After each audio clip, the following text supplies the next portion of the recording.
Shalom keluarga damai, Sapaan Damai Sejahtera Senin 22 November 2021 mengambil tema Kehidupan Saksi Allah. Mari mengawali perenungan ini dengan doa. Bapa, kehidupan ini sering nampak begitu mengerikan. Tekanan yang kami alami seolah mau membungkam agar kami berhenti menyaksikan Kristus. Berikan kami hikmat dan keberanian agar kami dapat tetap menjalankan bagian kami. Mampukan kami ya Yesus, hanya kepadamu-lah kami bersandar. Amin.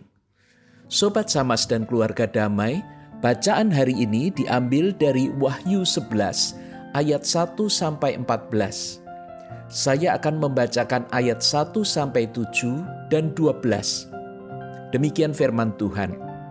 Kemudian diberikanlah kepadaku sebatang buluh, seperti tongkat pengukur rupanya, dengan kata-kata yang berikut, bangunlah dan ukurlah bait suci Allah, dan mezbah, dan mereka yang beribadah di dalamnya. Tetapi kecualikan pelataran bait suci yang di sebelah luar, janganlah engkau mengukurnya, karena ia telah diberikan kepada bangsa-bangsa lain, dan mereka akan menginjak-injak kota suci 42 bulan lamanya. Dan aku akan memberi tugas kepada 2 saksiku, supaya mereka bernubuat sambil berkabung 1260 hari lamanya. Mereka adalah kedua pohon zaitun dan kedua kaki dian, yang berdiri di hadapan Tuhan semesta alam. Dan jikalau ada orang yang hendak menyakiti mereka, keluarlah api dari mulut mereka, menghanguskan semua musuh mereka.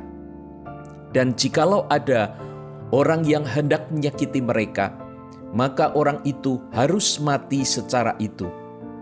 Mereka mempunyai kuasa menutup langit, supaya jangan turun hujan selama mereka bernubuat.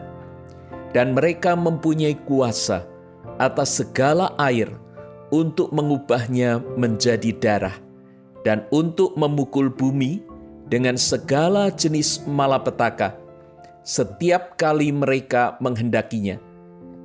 Dan apabila mereka telah menyelesaikan kesaksian mereka, maka binatang yang muncul dari jurang maut akan memerangi mereka dan mengalahkan serta membunuh mereka. Ayat 12.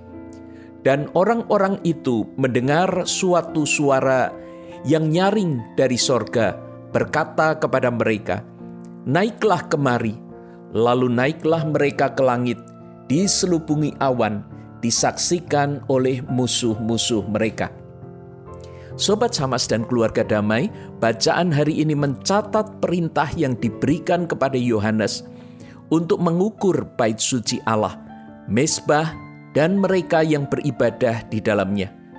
Tapi pelataran bait suci yang di sebelah luar tidak diukur. Ini menunjukkan bahwa Allah adalah pemilik bait suci dan umat yang beribadah di dalamnya. Sementara pelataran bait suci yang di sebelah luar berisi orang-orang yang tidak percaya, dan mereka akan ditindas oleh bangsa-bangsa kafir dan akan menderita luar biasa selama 42 bulan atau 3,5 tahun. Kemudian Allah mengutus 2 saksinya untuk bernubuat sambil berkabung selama 1260 hari. Ini kurang lebih 3,5 tahun. Saudara bisa bayangkan bagaimana orang diminta untuk bersaksi, untuk bernubuat selama 3,5 tahun dalam suasana berkabung. Ini berarti bukan suasana yang enak, yang nyaman. Dan selama menjalankan tugasnya mereka tidak bisa diintervensi. Karena itu mereka diperlengkapi kuasa untuk menghukum musuh dan orang-orang yang tidak menyukainya. Mereka diberi kuasa untuk menutup langit dan mengubah air menjadi darah. Pelajaran penting di sini adalah kedua saksi itu diberi waktu untuk menyatakan kebenaran. Apakah kemudian waktu itu digunakan dengan baik? Karena waktu itu ada batasnya.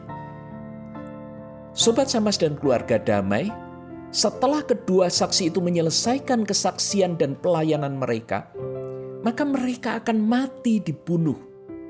Tetapi Tuhan menyatakan kuasa dan perlindungannya dengan membangkitkan mereka dari kematian.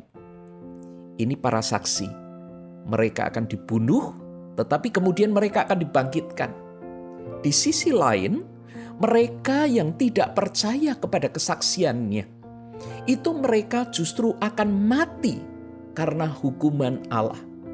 Sobat Samas dan keluarga damai, Bait Allah dan kedua saksi itu adalah gambaran dari gereja Tuhan atau orang-orang percaya yang diberi tanggung jawab dalam mewartakan kebenaran Injil lewat kehidupan mereka. Menjadi saksi Kristus bukanlah perkara yang mudah. Akan terjadi banyak penolakan, bahkan mungkin penganiayaan. Tetapi jangan takut, Tuhan berdaulat atas hidup kita.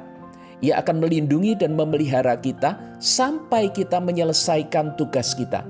Bahkan di ayat 12 tadi dikatakan di akhir semuanya ini, orang-orang itu akan mendengar suatu suara nyaring dari sorga yang berkata kepada mereka, naiklah kemari. Lalu naiklah mereka ke langit, diselubungi awan-awan, disaksikan oleh musuh-musuh mereka. Jika kita menjalankan tugas-tugas kita dengan baik, maka surga menantikan kita. Segala sesuatu yang Allah persiapkan, semua itu nanti akan diberikan kepada kita. Sobat Samas dan keluarga damai, ketika kita melihat kondisi sulit, persoalan-persoalan yang kita hadapi pada saat ini, maka apa yang akan terjadi dengan kita? Ada dua pelajaran penting dalam renungan hari ini. Yang pertama, kita harus bersungguh-sungguh dengan iman percaya kita kepada Kristus. Pastikan bahwa Anda adalah orang-orang yang berada di dalam bait Allah, bukan pelataran luar. Akhiri segera hidup dengan berbagai trik dan permainan yang menunjukkan bahwa kita hanya berpura-pura menjadi orang percaya. Kristus menebus kita dengan sangat mahal. Jika kita mempermainkan keselamatan yang ditawarkan, tidak akan ada kesempatan kedua. Karena kita tidak akan pernah tahu di mana akhir hidup kita. Dan jika itu terjadi, sementara kita melepaskan tawaran keselamatan itu, kita akan binasa. Yang kedua, kita dipanggil untuk menjadi saksi. Di mana dalam melaksanakan tugas bersaksi, kita diperhadapkan dengan tekanan dan kesulitan yang membuat kita merasa ngeri. Pastikan bahwa kita mengambil apa yang menjadi bagian kita itu dengan yakin dan berani. Karena itu gumuli sungguh-sungguh. Cari tahu apa kebenaran itu, apa yang Tuhan percayakan kepada kita. Dan waktu yang tersedia itu sungguh tidak banyak. Di saat kita mundur, mungkin pada saat itu orang yang seharusnya bisa selamat, tetapi justru binasa karena kita tidak menyampaikan kepada mereka. Sobat Samas dan keluarga damai, sekecil apapun peran Anda, ada pribadi dengan kuasa tak terbatas di balik Anda. Sesungguhnya kita akan berperang bersama Kristus, dan Dia tidak akan pernah kalah.